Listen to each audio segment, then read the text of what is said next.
A historiografia francesa do século XX, ao se afastar da história política, dedicou-se ao estudo das estruturas socioeconômicas e das mentalidades.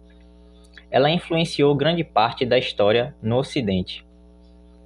Após a crítica da matematização da história e do estruturalismo na década de 1960, novos paradigmas surgiram. Dentre eles, o paradigma indiciário formulado por Carlo Ginzburg. Hoje é dele que vamos tratar. Olá a todos, eu sou o professor Caliel Alves e sejam muito bem-vindos a mais um vídeo desse canal. Gostaria de agradecer a todas as pessoas que se inscrevem, que comentam, que compartilham os vídeos. Isso ajuda muito na divulgação e faz com que esse tipo de vídeo chegue a mais pessoas.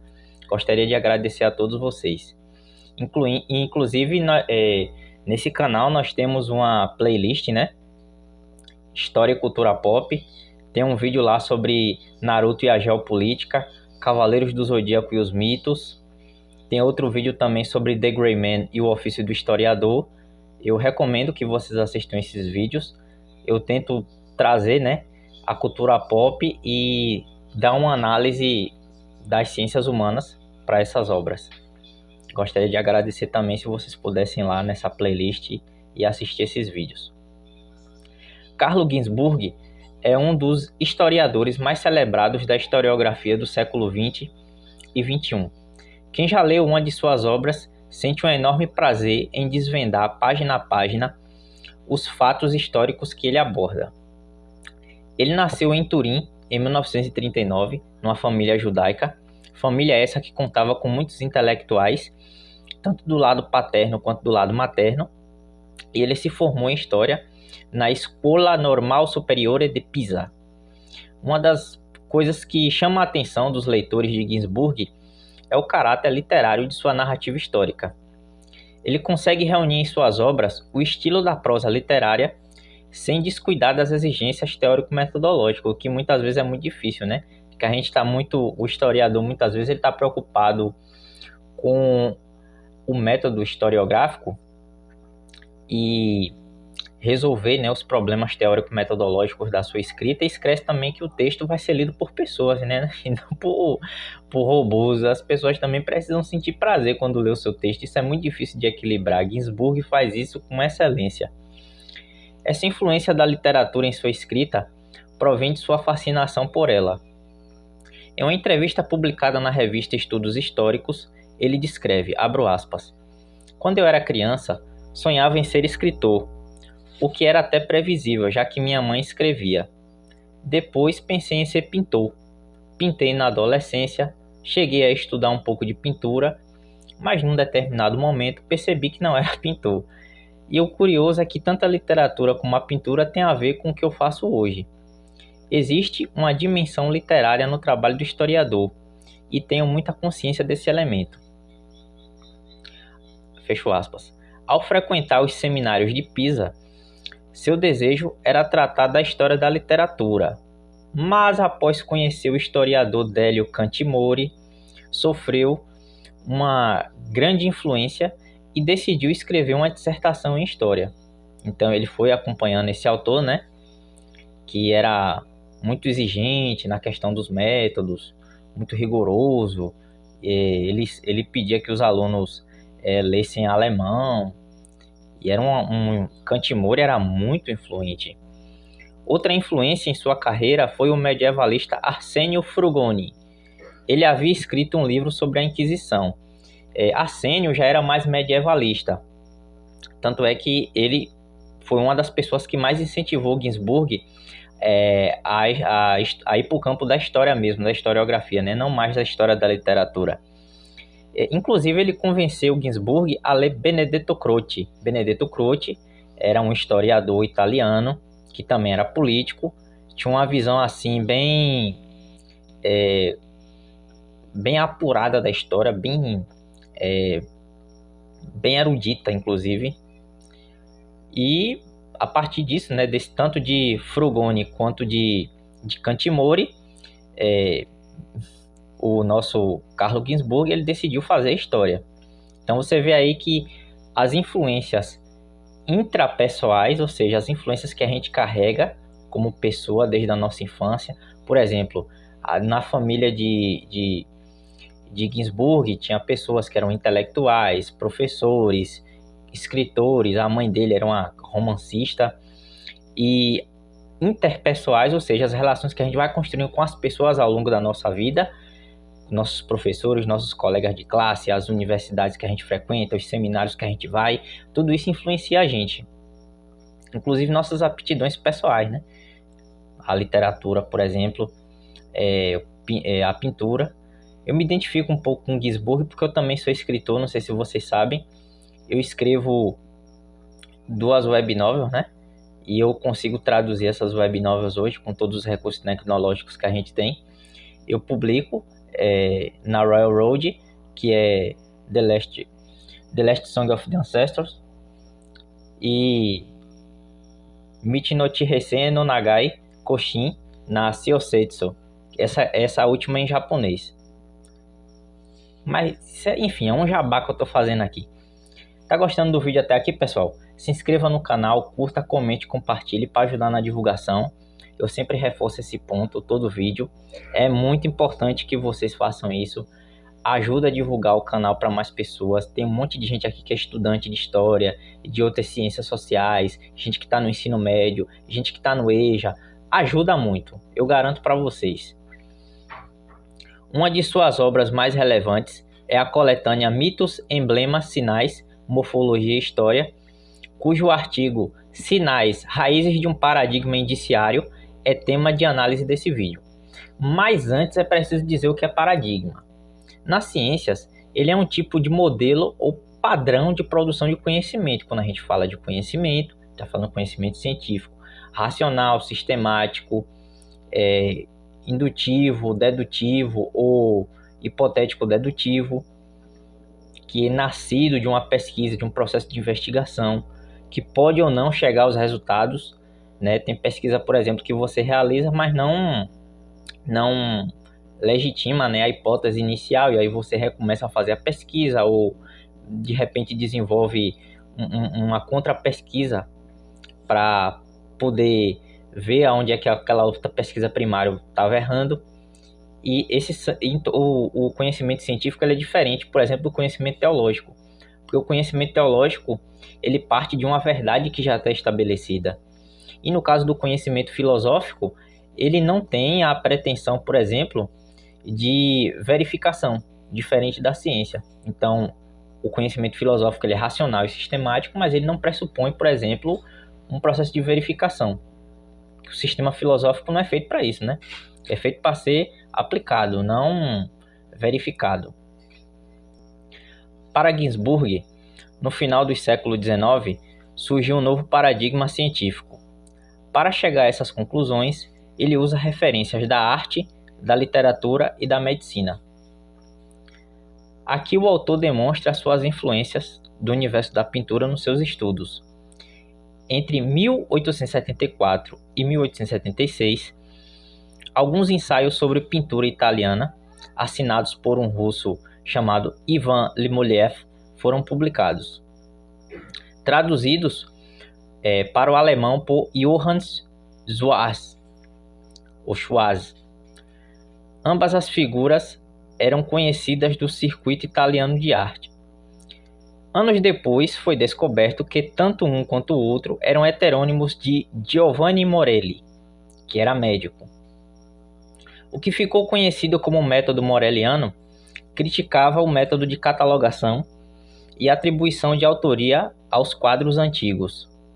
Conforme Morelli, abro aspas, os museus, dizia Morelli, estão cheios de quadros atribuídos de maneira incorreta, mas devolver cada quadro ao seu verdadeiro autor é difícil. Muitíssimas vezes encontramos-nos frente a obras não assinadas, talvez repintadas ou no mau estado de conservação. Nessas condições, é indispensável poder distinguir os originais das cópias. Para tanto, porém, dizia Morelli, é preciso não se basear como normalmente se faz em características mais vistosas, portanto mais facilmente imitáveis, dos quadros, olhos erguidos para o céu dos personagens de Perugino, o sorriso dos de Leonardo e assim por diante. Pelo contrário, é necessário examinar os pormenores mais negligenciáveis e menos influenciado pelas características da escola a que o pintor pertencia, os lóbulos das orelhas, as unhas, as formas dos dedos dos pés. Fecho aspas. O foco era nos detalhes da pintura, os aspectos que não podiam ser copiados com fidelidade. Toda pintura, por sua vez, possuía uma digital artística, indícios que ficam implícitos, mas que nunca são observados. O método recebeu severas críticas dos estudiosos e pintores. Foi taxado até mesmo de positivista e mecânico, o que o descredibilizou na história da arte. De acordo, alguns desses críticos da época, esse método ele se pretendia muito infalível, mas ele era muito falho. A segunda referência desse paradigma é o detetive inglês mais famoso do mundo, Sherlock Holmes. A obra de Sir Arthur Conan Doyle, também médico e escritor, criou uma figura literária quase mítica. Os livros e contos do detetive apresentam casos que desafiam a lógica dos leitores, embora sua resolução seja bem racional. Claro que é preciso chegar até as últimas páginas para que o quebra-cabeça esteja completo, Quem já leu Sherlock Holmes sabe mais ou menos como é que funciona. Ginsburg trata do conto A Caixa de Papelão, onde uma senhorita busca o Sr. Holmes para desvendar o mistério. 2 orelhas cortadas são enviadas para a cliente numa caixa de papelão.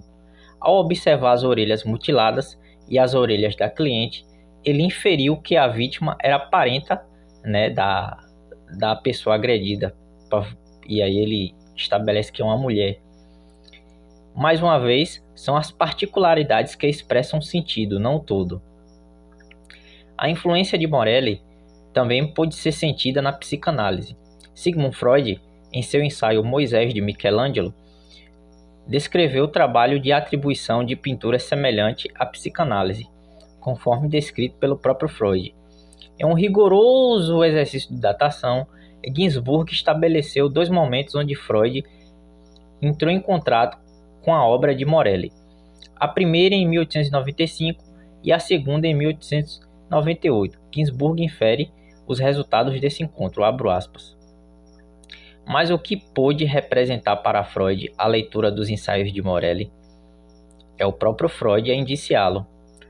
A proposta de um método interpretativo centrado sobre resíduos, sobre os dados marginais, considerados reveladores. Fecho aspas. O autor confirma que no período em que Giovanni Morelli, Sir Arthur Conan Doyle e Freud atuaram, tiveram suas produções, sua formação, foi um momento de afirmação das ciências humanas. Os cientistas sociais buscaram legitimar os seus ofícios cientificamente. O paradigma indiciário ganhou uma matiz semiótica, um matiz semiótico. Porém, Ginsburg declara sua origem desde tempos imemoriais, na era pré-estado. Alguns autores preferem pré-história, mas eu uso a palavra pré-estado, que é uma outra forma de periodizar. Porque você não pode dizer que os primeiros hominídeos não tinham história, porque eles não sabiam isso, que eles eram povos ágrafos, mas eles tinham práticas, eles tinham a linguagem, eles tinham gestos, eles tinham artefatos. Como é que essas pessoas não tinham história? Claro que eles tinham história. Eles só não puderam registrar como nós registramos, Os primeiros hominídeos, em suas aventuras de caçadores-coletores, elaboraram um vasto processo de análise de indícios de caça, um patrimônio cognoscitivo transmitido aos seus descendentes, sem formas escritas que pudessem registrar esse conhecimento para além das artes pictóricas e dos artefatos. Esses homens e mulheres antigos usaram os mitos para transmitir tais redes de experiência acumulada. O grande método do paradigma indiciário é reconstituir toda uma realidade com base em traços de informações quase supérfluos.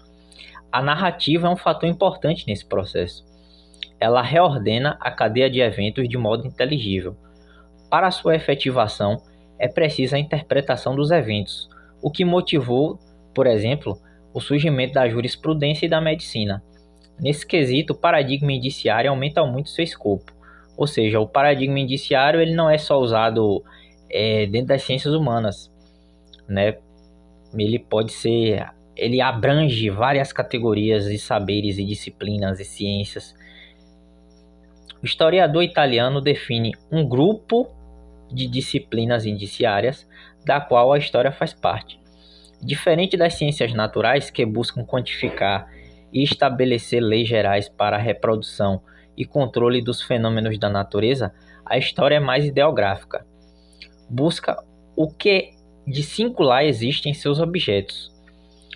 O historiador de ofício começa a sua operação pelo recorte. Ginsburg descreve essa condição, abro aspas. Mesmo o historiador não possa deixar de se referir, explícita ou implicitamente, à série de fenômenos comparáveis. A sua estratégia cognoscitiva, assim como os seus códigos expressivos, permanecem intrinsecamente individualizantes, mesmo que o indivíduo seja talvez um grupo social ou uma sociedade inteira. Nesse sentido, o historiador é comparável ao médico, que utiliza os quadros nosográficos para analisar o mal específico de cada doente. E, como o do médico, o conhecimento histórico é indireto, indiciário, conjectural. Fecho aspas. Para o historiador, quase sempre, as fontes, ou a moda Ginsburg, os indícios, estão lacunares, incompletos e até mesmo contraditórios entre si.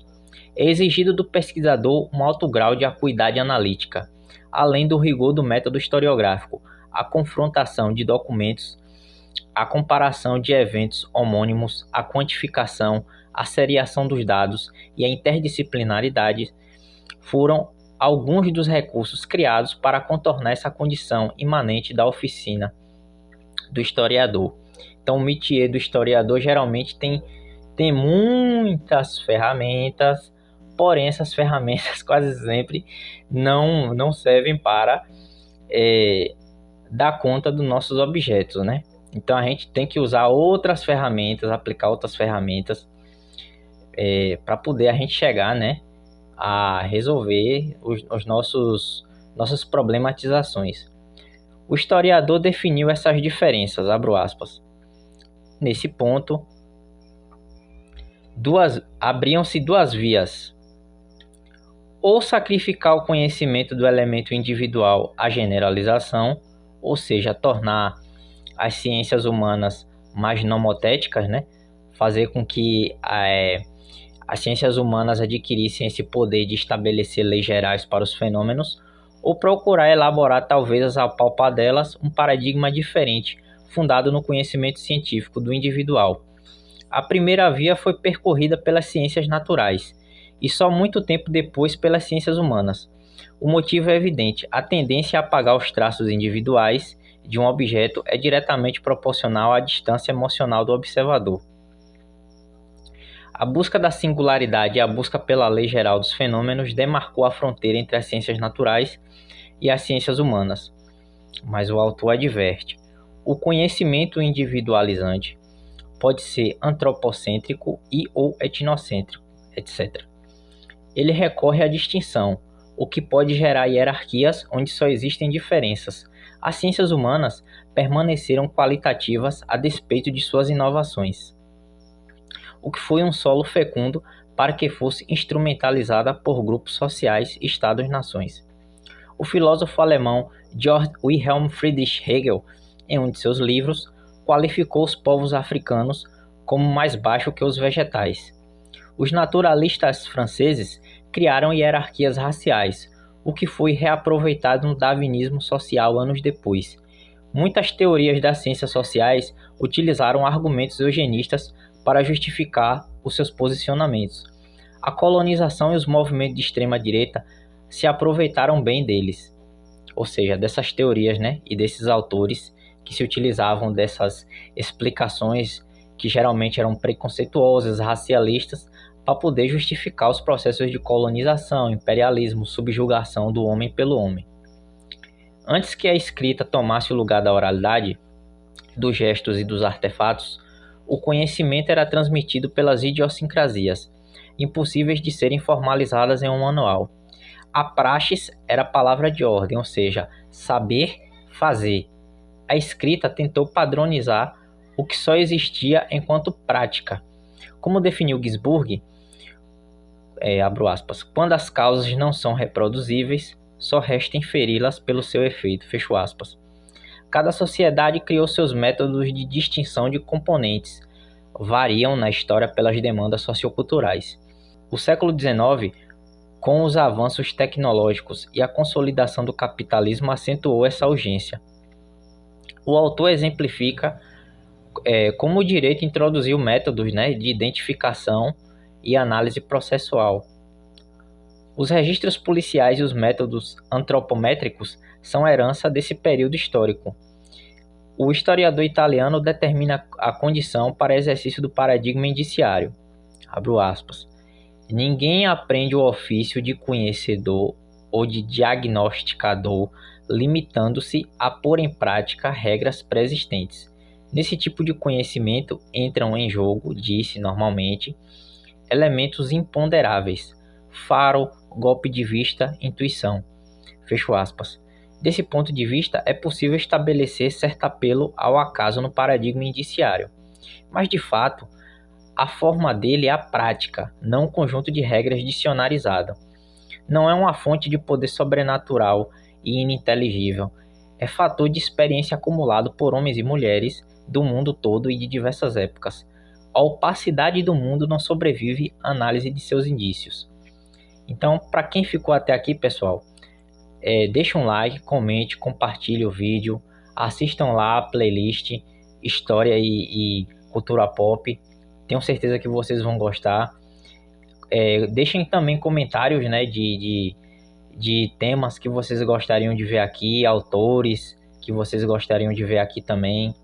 É muito importante esse feedback. Gostaria de agradecer a presença de todos e até o próximo vídeo.